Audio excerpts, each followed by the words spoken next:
الرحمن الرحیم۔ آج سوال یہ ہے کہ کیا آپ لوگوں کو اپنی بیٹیوں پر اور اپنی بہنوں پر بھروسہ ہے، اور ہے تو کتنا بھروسہ ہے اور کیسا بھروسہ ہے؟ کیونکہ جن لوگوں کی بچیاں اور جن کی بہنیں اسکول، کالجز، یونیورسٹیز کا رخ کرتی ہیں اور دنیاوی تعلیم حاصل کرتی ہیں، اس تعلیم حاصل کرنے پر کسی کا کوئی اعتراض نہیں ہے، لیکن علماء کرام اور ہمارے بڑے، ان کی طرف سے یہ بات کہی جاتی ہے کہ ساری تعلیم دی جائے، اس میں کوئی حرج نہیں ہے، لیکن ہر تعلیم کے دینے سے پہلے ایک تعلیم اس کو ضرور دے دی جائے، چاہے وہ بچی ہو چاہے وہ بچہ ہو، اور وہ تعلیم دین کی تعلیم ہے۔ جب ہم ان کو دین کی تعلیم دے دیں اور مسلمان بنا دیں، چاہے وہ بچے ہوں چاہے وہ بچیاں ہوں، ہماری بہنیں ہوں، ہمارے بھائی ہوں، سب سے پہلے ان کو مسلمان بنائیں، اور اس کے بعد ہم کو ڈاکٹر، انجینئر اور پروفیسر بنانے کی سوچیں، اس کے بعد ان کو وکیل بھی بنائیں، اس کے بعد ان کو جج بھی بنائیں، اس کے بعد ان کو ایک اچھا بزنس مین بھی بنائیں، ہر چیز ان کو کروائیں، ہر چیز ان کو تعلیم دیں، کوئی روک ٹوک نہیں ہے، لیکن سب سے پہلے ہم اپنے بچوں اور بچیوں کو مسلمان بنائیں۔ یہ بات اس لیے کی کیونکہ جب کچھ لوگوں سے کہا جاتا ہے کہ آپ کی بچی اسکول جاتی ہے، یونیورسٹی جاتی ہے، کالج جا کر کے تعلیم حاصل کرتی ہے، اس کو کچھ دین کی تعلیم دیجیے، اس کو کچھ حضرت فاطمہ کے قصے بتائیے، اس کو کچھ حضرت عائشہ رضی اللہ عنہما کے قصے بتائیے، صحابیات کے قصے بتائیے، اور دین کی تعلیم صحیح دیجیے، ورنہ ماحول خراب ہے اور بہت زبردست ماحول چل رہا ہے، اور ایمان پر ڈاکہ ڈالنے کی ناپاک کوشش کی جا رہی ہے، اور طرح طرح کے گناہوں میں نوجوان بچے اور نوجوان بچیاں اور ہمارے بھائی بہن ملوث ہو رہے ہیں۔ اللہ ہم سب کی حفاظت فرمائے۔ تو ان گھر والوں کی طرف سے جواب یہ آتا ہے کہ نہیں صاحب، ہم کو اپنے بچوں پر بھروسہ ہے، ہم کو اپنی بچیوں پر بھروسہ ہے، ان کو پردہ کرانے کی ضرورت نہیں، ان کے اندر حیا کی تعلیم ہو یا نہ ہو، ان کو دین کی تعلیم حاصل ہو یا نہ ہو،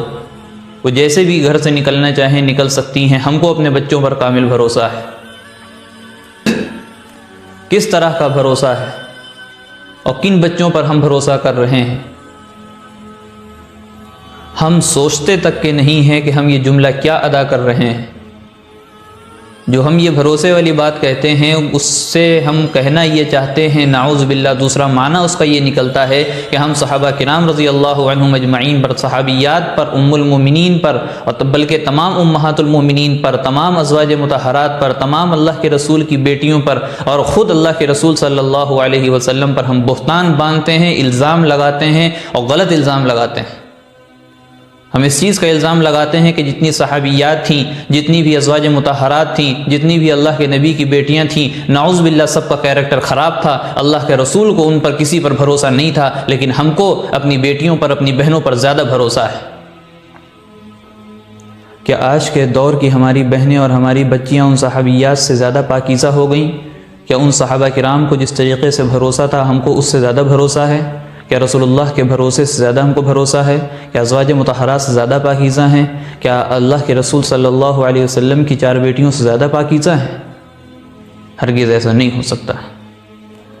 ہر خاتون کے اندر 2 چیز کا ہونا ضروری ہے، نمبر 1 پردہ، نمبر 2 حیا۔ دونوں چیز الگ الگ ہیں، دونوں کا ہونا ضروری ہے۔ اگر ایک چیز کی بھی کمی ہوگی تو بڑا نقصان ہمارے سامنے ہوگا۔ جب کسی خاتون کے اندر حیا ہوتی ہے، شرم ہوتی ہے، تو اس کی برکت سے وہ غیر کے سامنے جانے سے رکتی ہے، غلط کام کرنے سے خود رکتی ہے، اور جب وہ اپنے جسم پر پردے کو لازم کرتی ہے تو غیر جو گنہگار ہے، جس کے دل میں کھوٹ ہے، وہ اس کے سامنے اس پردے کی برکت سے آنے سے ڈرتا ہے۔ یہ دونوں چیزیں الگ الگ ہیں اور دونوں کا ہونا ضروری ہے۔ اگر صرف پردہ ہے اور حیا نہیں ہے تو آپ لوگ اپنی اسکرین پہ شاید دیکھ رہے ہوں کہ کس طریقے سے کالجز، یونیورسٹیز میں جا کر کے سگریٹ پی جا رہی ہے، کیونکہ ان کے اندر حیا نہیں ہے، نہ اللہ کی حیا ہے، نہ لوگوں کی حیا ہے، کسی چیز کی حیا نہیں، بس جسم پر پردہ ہے اور اس کے علاوہ کوئی چیز نہیں ہے۔ تو جب پردہ ہوگا اور ساتھ میں حیا نہیں ہوگی تو یہ انجام ہوگا ہماری بہنوں کا، ہماری بیٹیوں کا۔ کیا ان کے والدین کو اپنے بچوں پر، اپنی بچیوں پر بھروسہ نہیں ہے؟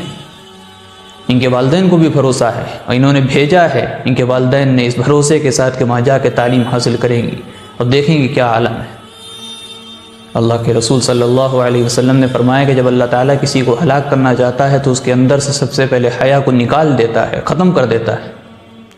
اس کا نتیجہ یہ ہوتا ہے کہ وہ ہلاک ہو جاتا ہے اور دھیرے دھیرے کر کے اس کے دل سے ایمان کا نور بھی چلا جاتا ہے۔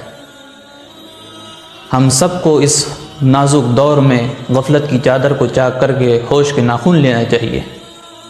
یقیناً ہم کسی بھی والدین کو اس کے بچوں سے، اس کی بچیوں سے بدگمانی میں نہیں ڈال رہے ہیں، غلط چیزیں نہیں پیدا کر رہے ہیں، لیکن اللہ کے رسول صلی اللہ علیہ وسلم نے جو بات فرمائی تھی کہ کلکم راع وکلکم مسئول عن رعیتہ، کہ تم سب کے سب کسی نہ کسی چیز کے ذمہ دار ہو اور ہر چیز کی ذمہ داری کے بارے میں کل قیامت کے دن پوچھا جائے گا۔ کل پوچھا جائے گا کہ تم کو ہم نے بچے دیے تھے، تم کو ہم نے فلاں چیز دی تھی، اس بارے میں تم نے کیا کیا، اس کا کیسے انتظام کیا، پرورش کیسے کی، کس اسکول میں پڑھایا، کس کالج میں پڑھایا، اور کالج جا کر کے کیا کیا، کتنی نگرانی رکھی، کتنی سختی کی۔ ان تمام چیزوں کی سوالات کیے جائیں گے اور ہم کو جواب دینا ہوگا۔ تو ہم سب کو ہوش کے ناخن لینا چاہیے اور اللہ تعالیٰ سے دعا کرنا چاہیے، اور خاص طور سے ہم کو اپنی بہنوں کو دین کی تعلیم دینا چاہیے، ان کو عقائد سمجھانے چاہیے، بنیادی جو عقائد ہیں خاص طور سے توحید کا درس دینا چاہیے